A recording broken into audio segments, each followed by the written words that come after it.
There's been a tendency in the mental health field to get bigger.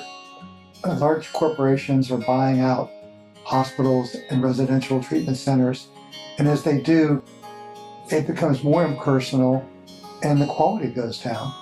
And so we've always been dedicated to what we call a mom and pop kind of operation, where we have a small number of clients and a small number of therapists, and you get that kind of quality care.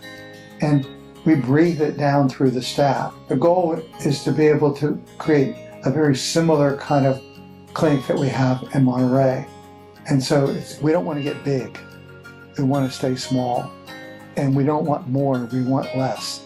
And so the idea of this is, to have over a couple year period of time, have that one-to-one kind of relationship and caring.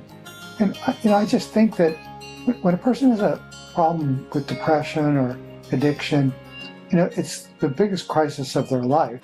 Our culture treats them unkind and cruelly and inadequately, mostly because of money.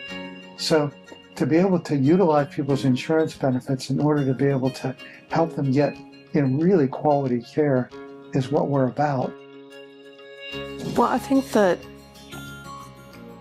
when you provide services that can make the difference between life and death, or a life worth living versus endless depression, there's a desire to offer it to more people that could utilize it.